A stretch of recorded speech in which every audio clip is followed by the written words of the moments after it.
السلام عليكم كاع الناس الزوينه اللي كتشاهد هذا الفيديو، نتمنى تكونوا بخير وعلى خير. نقول لكم عواشر مباركه، والله يتقبل منا ومنكم صالح الاعمال، يا رب يتقبل منا الصيام والقيام. اليوم ان شاء الله غادي نشارك معكم الفطور ديال اليوم، وجدت معكم بزاف الحويجات اللي زوينين وغادي ينالوا الاعجاب ديالكم. شويه بسطيله، وجدت معكم واحد لي بتي فور اللي كيكونوا معمرين بحشوه ديال التفاح، حشوه تفاح راني مشاركه معكم في الفيديو. وجدنا الشوربه، بيتزا، لي فريكاسي، مسيمنات. المهم خليكم باش تشوفوا الفيديو للاخير.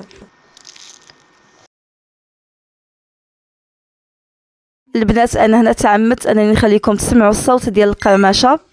صراحه البنات كيجيو واعرين بسطيلات ما تشبعوش منهم.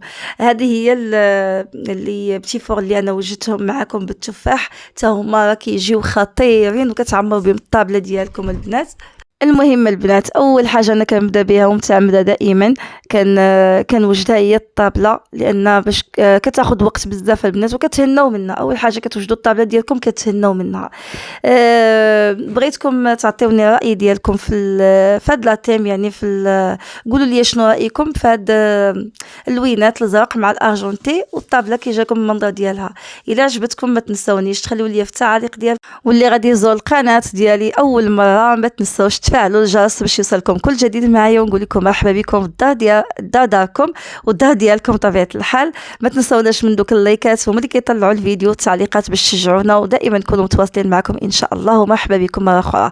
اول حاجه بديت بها هي الشوربه. درت قطعت هكا طريفات ديال الدجاج مع البصله، ودرت لهم زويته هكا، زويته بلديه مخلطه مع زيت المائده صافي. وضفت التوابل، ضفت شويه ديال البزار، شويه ديال التحميره، شويه ديال الكركم وزنجبيل كمون والقزبر. خلطتهم هكا، درت لهم واحد المعلقه كبيره ديال الطماطم اولا معجون الطماطم صافي، وحليتهم بشويه ديال الماء، خليتهم مده ديال 10 ديال الدقائق هكا يتقلاو. ومن بعد ضفت الماء الكافي، زدت عليهم داك الحمص وشويه ديال المعدنوس صافي. هنايا بديت باش نبدا نوجد في العجينه ديالي. خديت هنا واحد الزلافه، ضفت لها معلقه كبيره ديال الخميره ديال العجينه، ودرت لها واحد المعلقه ديال السكر مع شويه ديال الخل والماء دافي، وخليتها كتتفاعل. درت هنايا في الترموميكس الفارينه، وضفت لهم الخليط ديال الخميره والماء، وحطيتها كتعجن لمده ديال 2 ديال الدقائق. المهم الا كان الماء هو هذاك راه كتاخذ منكم غير 2 دقائق. لقيتوا راسكم عجنتوا في الروبو، كان خاصكم الماء زيدوه، كان خاصكم الدقيق زيدوه صافي.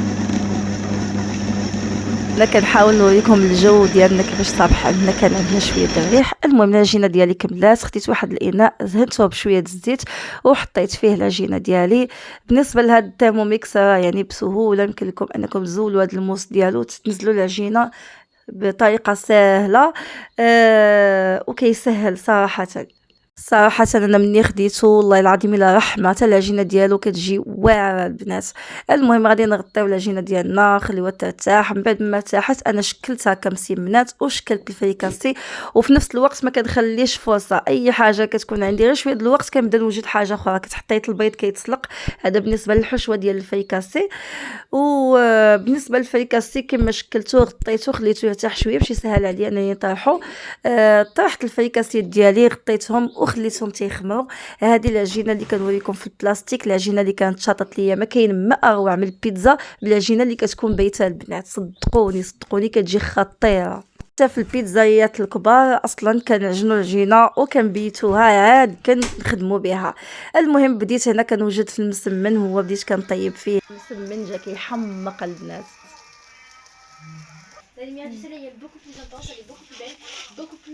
صافي غير كملت المسمن بديت في الفريكاسي. كنتم متبعين معايا يعني كنكمل حاجه كندوز الحاجه وكنشوف الحاجه اللي غتاخذ مني وقت والحاجه اللي خصني نسبق واللي غادي ناخر.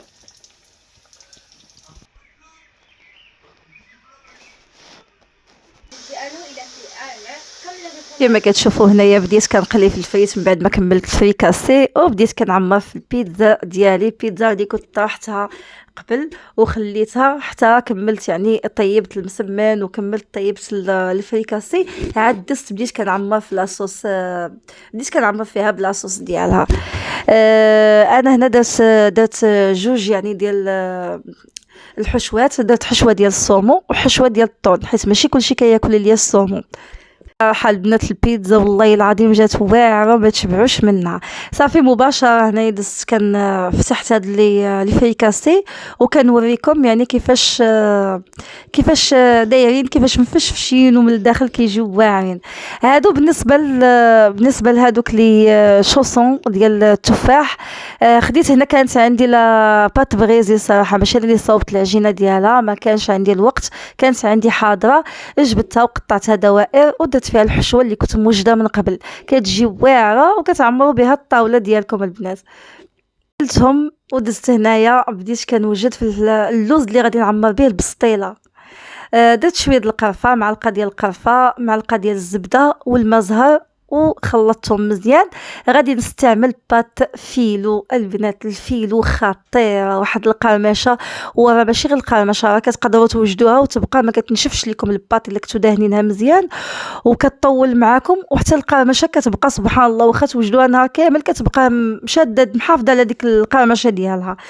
انا البنات دائما كنعمر البسطيلات ديالي بهذا الشكل هذا، كندير اللوز لتحت، طبقه اللوز لتحت، عاد كندير وسط منها البيض والدجاج، وكنعاود ندير طبقه اخرى ديال اللوز.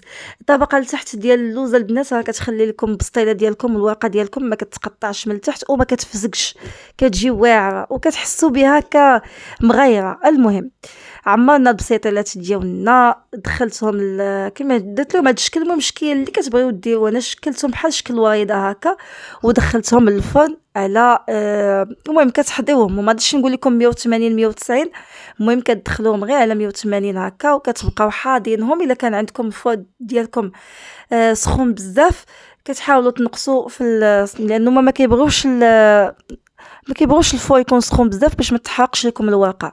جبدتهم البنات، سخنت لهم شويه د العسل يكون عسل زوين، يعني عسل حار يكون عسل زوين، سخنته وقطعته عليهم هكا وضفت لهم اللوز ايفيلي اللي قليته غير شويه، ومن بعد ما ضفت اللوز ايفيلي عاود ضفت عليهم العسل. ولا بغيتو يصبروا معكم كثر عاودوا دخلوهم شويه الفور، وبهذه الطريقه يمكن لكم حتى تسخنوهم ماشي بحال غير بالسكر كلاص اللي كيسهلوا عليكم. وهذا الشيء اللي وجدت اليوم معكم في الطابله ديالنا، نقول لكم ان شاء الله شهية طيبة، ونتمنى انه الفطور ديالي وصفات ديالي نالوا الاعجاب ديالكم. ما تنساوش ديروا لنا الشير والبارطاج والاشتراك، بارك الله فيكم. نقول لكم مره اخرى بالصحه والراحه وكنبغيكم بزاف. مازال ما مشتركش في القناه اشترك في القناه، ولا وصلتوا معايا حتى لهاد اللقطه هذه ما تنساوش ديروا البصمه، بارك الله فيكم. ونقول لكم بالصحه والراحه.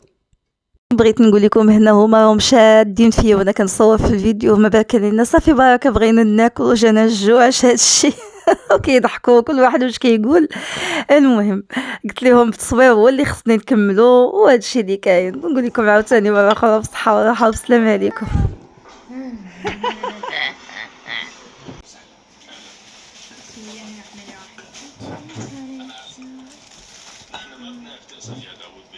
Tiens.